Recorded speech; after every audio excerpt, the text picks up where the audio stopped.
আসসালামু আলাইকুম, কেমন আছেন সবাই? আশা করি অবশ্যই ভালো আছেন। আজকের ভিডিওতে আমরা দেখব কিভাবে একটা সম্পত্তি প্রপার্টির দলিলটাকে আমরা বুঝতে পারি। একটা জমির দলিলে গুরুত্বপূর্ণ কোন কোন বিষয়টা কোনটা আমাদের কাজে লাগবে, কারণ একটা দলিল প্রায় 10, 12, 15 পাতারও হইতে পারে, তো অত পাতা আমাদের কিন্তু কাজের না। To the point. যারা দলিল পড়তে পারেন না, দলিল বুঝেন না, আশা করি যে তাদের ভিডিওটা কাজে আসবে, যে একটা দলিলের মধ্যে কি কি জিনিসগুলা থাকে এগুলো যদি ওয়ান বাই ওয়ান আপনি জাস্ট একটু নাম্বারিং করে নেন এবং এটা যদি জাস্ট একটু নিজের মতো করে লেখার চেষ্টা করেন, পরবর্তীতে আপনি নিজেই বের করতে পারবেন যে একটা সম্পত্তির দলিলের মধ্যে কি থাকে। তো দেখেন, সর্বপ্রথম যে জিনিসটা আমরা পাবো সেটা হচ্ছে যে ওইটা যে একটা রেজিস্টার্ড দলিল, ওই দলিলটার একটা নাম্বার থাকবে আর একটা তারিখ থাকবে যে কবে এইটা নিবন্ধিত হয়েছে। নর্মালি দলিলের মধ্যে আমরা দুই প্রকারের তারিখ কিন্তু পাই। একটা হচ্ছে যে ধরেন যে আমি এবং আপনার মাঝে একটা চুক্তি হইলো, আমরা একটা দলিল লিখলাম, সেখানে স্বাক্ষর করলাম, তারিখ দিয়ে দিলাম। হইতে পারে আমরা ওই দিন সেটা রেজিস্ট্রেশন করব অথবা পরবর্তী 3 মাসের যে কোনো দিন রেজিস্ট্রেশন করতে পারি। তাই দলিলের মধ্যে আমরা তিন প্রকারের দুই প্রকারের তারিখ পাবো। একটা হচ্ছে যে আমাদের সম্পাদনের তারিখ, একটা হচ্ছে নিবন্ধনের তারিখ। তো সব সময় আমাদের দলিলপত্র তুলতে চাইলে এই দলিল নাম্বারটা এবং দলিল রেজিস্ট্রেশনের যে তারিখ সেটাই আমাদের কাজে আসবে। আর সম্পাদনের তারিখটা যদি কোনো কারণবশত কোথাও যদি বিরোধ ঘটে যে কোন দলিলটা আগে প্রাধান্য পাবে, ওই ক্ষেত্রে কাজে আসবে। তাহলে বুঝতে পারছেন যে দলিল নাম্বার এবং নিবন্ধন তারিখ। 2 নম্বর হচ্ছে ওই যে দলিলটা যেটা আপনি হাতে নিলেন। বাংলাদেশের নানা প্রকারের দলিল হয়, যেমন আপনি টাকা পয়সা দিয়ে সম্পত্তি কিনলে আপনি সেল ডিড করি আমরা, যেটাকে আমরা বলি যে এটা হচ্ছে আমাদের কবলা দলিল, খাস কবলা, খুশ কবলা, বিক্রয় কবলা। তার মানে দলিলটা দেখে আপনি বুঝতে পারবেন যে এটা কোন প্রকারের দলিল। এটা আপনাকে এই জন্যই বুঝতে হবে, যেমন ধরেন যে সাবকবলা দলিলের বিপরীতে হ্যাবা দলিলের কিছু দুর্বলতা আছে, দান দলিলের কিছু দুর্বলতা আছে, বিনিময় দলিলের কিছু দুর্বলতা আছে, যদিও প্রতিটা দলিল আইনের কাছে প্রতিষ্ঠিত। কিন্তু সাবকবলা, যেখানে আপনি টাকার বিনিময়ে সম্পত্তি ক্রয় করতেছেন, যেখানে সরকারকে আপনি ট্যাক্স ভ্যাট বেশি দিচ্ছেন, সেক্ষেত্রে আপনার অধিকারটা বেশি। এরপরে জমির শ্রেণীটা নর্মালি এইটা আপনার সম্পত্তির খাজনা দেওয়ার উপর নির্ভর করে জমির শ্রেণীটা বিভিন্ন রকম হয়, যেমন আপনার বাড়ি থাকতে পারে, পুকুর থাকতে পারে, আবাদি জমি হইতে পারে। তো এইরকমের উপর ভিত্তি করে বাংলাদেশের সারা দেশের মৌজার জমিগুলা বিভিন্ন শ্রেণীতে বিভক্ত, এটা আপনি খতিয়ানে পাবেন। এরপরে যিনি আপনার কাছে সম্পত্তিটা বিক্রি করতেছেন ওনার নাম ঠিকানা, যিনি ক্রয় করতেছেন ওনার নাম ঠিকানা। তো এটাই হচ্ছে দলিলের গুরুত্বপূর্ণ জিনিস। এরপরে দলিলের মধ্যে আমরা সম্পত্তির তফসিল বা চৌহাদ্দি বলে একটা জিনিস পাবো। মূলত এটা আপনার আইডি কার্ডের মতো, আপনার কোন জেলার, কোন থানার, কোন গ্রামের, কোন ওয়ার্ডের, কোন জায়গার আপনি বাসিন্দা, সেম একই রকম ওই সম্পত্তিটা কোন জেলার, কোন থানার, কোন জায়গায় অবস্থিত সেটা বর্ণনা করে। আর একটা চৌহাদ্দিও দিয়ে দেওয়া হয়, বলতে পারি আমরা হাত নকশা, যে জমিটা এইটুকু জমির মধ্যে এই অংশটুকু বিক্রি হচ্ছে, এরকম হাত নকশা। এরপরে সম্পত্তির বাজার মূল্য নরমালি পুরাতন দলিলে দেখে লাভ না। এটা হচ্ছে একটা দলিল, যখন আমরা নিবন্ধন করতে যাব আমরা চাইলেই যে কোনো মূল্য বসাইতে পারবো না। সর্বপ্রথম লক্ষ্য রাখতে হবে, যেমন ধরেন যে আপনি 1 শতক জমি নিচ্ছেন 10 লাখ টাকা দিয়ে, এখন সরকারি রেট কত? অনেক ক্ষেত্রে দেখা যায় যে সরকারি রেট 5 লাখ টাকা থাকতে পারে, অথবা দেখা যাইতে পারে সরকারি রেট সেটার 15 লাখ টাকা আছে। তো আপনি চাইলেই 10 লাখ বসাইতে পারবেন না। যদি সরকারি রেট 5 লাখ থাকে, তাহলে 5-এর উপরে যত খুশি আপনি বসান, সরকারের কোনো বাধা নেই। কিন্তু সরকারি রেট যদি আপনার চাইতে বেশি থাকে, সরকারি রেটেই আপনাকে বসাইতে হবে, যদিও আপনি কম দামে নিচ্ছেন। তো এই বাজার মূল্যটা গুরুত্বপূর্ণ। এরপরে আপনি যখন ওই সম্পত্তি সম্পর্কে যদি মালিকানা যাচাই বাছাই করতে চান, তাইলে এই সম্পত্তিটার বর্তমান কোন নাম্বারে খতিয়ান সৃষ্টি হয়েছে, যাকে আমরা হাল খতিয়ান বলি। এটা ছাড়া পূর্ববর্তী মালিকের খতিয়ান নাম্বার কত, যেটাকে আমরা সাবেক খতিয়ান বলি। এটা ছাড়া সম্পত্তিটা কোন দাগের সম্পত্তি। এখন যারা মৌজা যারা দাগ এটা বুঝেন না, এটার জন্য পৃথক একাধিক ভিডিও আছে, দেখে নেবেন।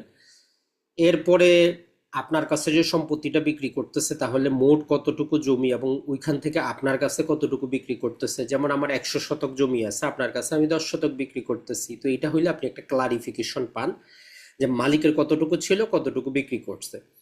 আর যদি একাধিক ক্রেতা বিক্রেতা থাকে, তাহলে কে কতটুকু বিক্রি করতেছে, কে কতটুকু ক্রয় করতেছে। একই দলিলে কারো মালিকানা বেশি থাকতে পারে, কারো মালিকানা কম কিন্তু থাকতে পারে। আর সম্পাদনের তারিখ আর রেজিস্ট্রেশনের তারিখটা আমরা প্রথমে বলেই দিলাম। এটা ছাড়া ওই দলিলটার মধ্যে পড়লে আমরা পুরাতন দলিল নাম্বারগুলো পাবো, যেগুলোকে আমরা বায়া দলিল বা পীর দলিল বা পুরাতন দলিল বলি। মূলত কথাটা হচ্ছে মালিকানার ইতিহাস, মানে গত 25 সর্বনিম্ন 25 বছরের ইতিহাস আমরা পাবো। আমরা ট্রাই করবো 100 বছরের ইতিহাস নেওয়ার জন্য। এই কয়েকটাই আমাদের জন্য গুরুত্বপূর্ণ। এর চাইতে বাকি অন্য যেগুলো আছে, সাক্ষীদের নাম, শনাক্তকারীর নাম, দলিল লেখকের নাম, থাম ইমপ্রেশন নাম্বার, ওগুলো আমাদের নর্মালি কোনো কাজের না। যদি সেটা ভিন্ন জিনিস, আপনি দলিলের প্রতিটা অক্ষর বুঝতে চান, তাহলে সেটা আপনি বুঝতে পারেন। আর পুরাতন দলিলগুলো বুঝতেই বেশি সমস্যা। নতুন দলিলগুলো তো আপনার যেটা প্রিন্টেই থাকে ফরম্যাটে 2005-এর পরে।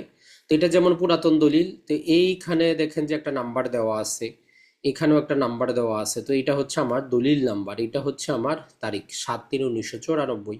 তাহলে মূল জিনিসটা আমি পেয়ে গেছি। তো এখান থেকে পড়লে আমি প্রথম অংশে দাতার নাম পেয়ে যাব, তারপরে গ্রহীতার নাম পেয়ে যাব। তো দলিল পড়ারও কিছু টেকনিক আছে, বাকি জিনিসগুলো আমার কাজের না। পরবর্তীতে আরো যখন আমি যাব, যাইতে যেতে নিচের দিকে আমি পেয়ে যাব যে কোন দাগ থেকে কতটুকু বিক্রি হচ্ছে। তো এই টেকনিকটাই হচ্ছে আপনার জিনিস পুরাতন দলিলে। কিন্তু বিপরীত দিকে যদি নতুন যে দলিলগুলো আছে, ওগুলো আপনার জন্য ইজি। জাস্ট যদি আমরা একটা নতুন দলিল আপনাদেরকে দেখাই, নতুন দলিলগুলোতে আপনি একদম কোনো টেনশন ছাড়াই দলিলটা পড়তে পারবেন, কোনো সমস্যা নাই, বুঝতেও পারবেন। জাস্ট আপনাকে জানতে হবে কত পাতার মধ্যে সেটা আছে। জাস্ট একটা যদি আমরা দেখানোর চেষ্টা করি, থাকার কথা আমার এখানে, যদিও এটা 2004 সালের দলিল। তো এটার মধ্যেও দেখেন যে মোটামুটি আমরা উপরে এই ডান দিকে পাচ্ছি, এটা হচ্ছে দলিল নাম্বার, এটা হচ্ছে যে আমাদের দলিল নাম্বার। এরপরে দেখবেন যে এখানে আমরা এই যে 12/10/2004 রেজিস্ট্রেশন নাম্বার, গ্রহীতাদের নাম, দাতার নাম। এরপরে আমাদের জন্য গুরুত্বপূর্ণ যেটা, সেটা হচ্ছে যে দাগ খতিয়ান তফসিল বলে যে অংশটা, এটা গুরুত্বপূর্ণ। যেখানে দেখেন দাগ নাম্বার দেওয়া আছে 224, জমিটা কোন শ্রেণী সেটা দেওয়া আছে, টোটাল 5 একর 25 শতকের মধ্যে 70% বিক্রি। এই কয়টা লাইনই গুরুত্বপূর্ণ। আর যদি একটু আমরা আর একটু ডিটেইলে জানতে চাই, আমরা সেখানে কি পাবো, এই যে খতিয়ান নাম্বার, মানে ওই যে হাল খতিয়ান পাচ্ছি আমরা 64 নাম্বার। এইরকম জিনিসগুলো কিন্তু আমরা খুব ইজিলি পেয়ে যাব। এই যে একটা হাত নকশা আনুমানিক দেখাচ্ছে, তো এগুলো অতটা গুরুত্বপূর্ণ না। গুরুত্বপূর্ণ ওই যে দলিল নাম্বার, রেজিস্ট্রেশনের তারিখ, ওগুলাই হচ্ছে সবচেয়ে বেশি গুরুত্বপূর্ণ। তো আর পাকিস্তান আমলে পুরাতনগুলার মধ্যেও তো খুব সমস্যা আপনার বোঝার জন্য। তারপরে ফরম্যাট একই থাকে, দেখেন যে উপরে এটা হচ্ছে দলিল নাম্বার, এখানে একটা তারিখ দেওয়া আছে 64 সাল, তো এটা হচ্ছে তারিখ। এখানে হচ্ছে গ্রহীতার নাম। আর পুরাতন দলিলের এইদিকে একটু সামারি দেওয়া থাকে। এখানে দেখেন যে 3 একর 33% সম্পত্তি।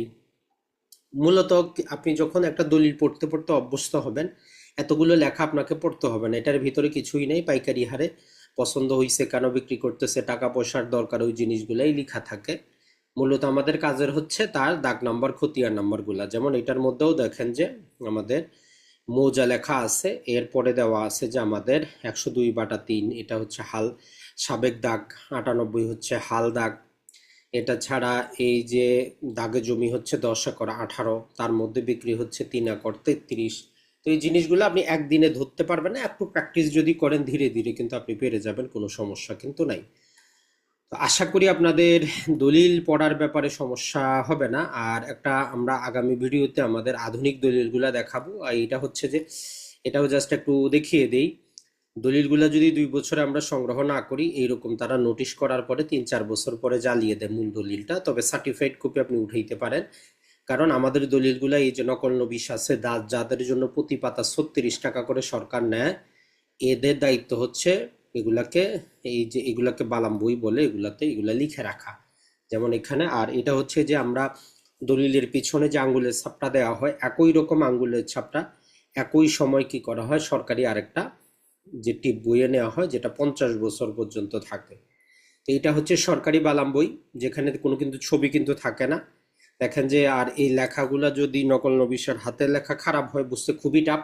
কিন্তু যারা এগুলা অভ্যস্ত তারা 2 মিনিটে বলতে পারেন, কারণ তারা শুধু নাম্বারটা দেখেন, নাম্বারটা এইরকম ভাবে এখানে উত্তোলন করা হয়। তো এটাই হচ্ছে মূলত নিয়ম। আর এইটা হচ্ছে যে প্রথম পাতার অপোজিটে যে স্বাক্ষরগুলা দেওয়া হয় সেটা। আশা করি আপনারা, আর যেটা অনেকেই জানতে চাচ্ছিলেন যে 2026 সালে রেজিস্ট্রেশন খরচে তেমন কোনো পরিবর্তন আসে নাই, এখনো আগের মতোই রেজিস্ট্রেশন খাতে 1% দিতে হয় যত টাকার আপনার দলিল। স্ট্যাম্প শুল্ক এখনো 1.5%ই আছে। স্থানীয় কর আমার 3%ই আছে, শুধু ক্যান্টনমেন্ট এবং পৌরসভার ক্ষেত্রে 2%। 300 টাকার হলফনামা আগের মতোই আছে, 100 টাকার ই ফি আছে, এনপি পাতা 24 টাকাই আছে, এনএন ফি 36 টাকাই আছে, 10 টাকার কোর্ট ফি আসে। এটা ছাড়া দলিল লেখকের ফি তো আছে। আর যিনি সম্পত্তি বিক্রি করে টাকা লাভবান করতেছেন, এইটার উপর নির্ভর করে তার উপর উৎস কর প্রযোজ্য হয়, যদিও ক্রেতাকেই দিতে হয়।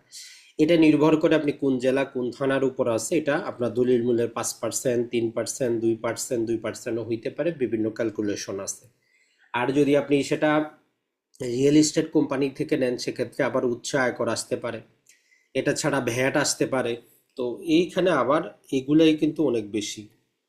তো এই ছিল মোটামুটি আমাদের। তো আপনাদের অনেকেরই রিকোয়েস্ট ছিল যে ভাই অনেকদিন ভূমি বিষয়ক কোর্স চালু হয়নি, তো আমরাও ট্রাই করতেছি।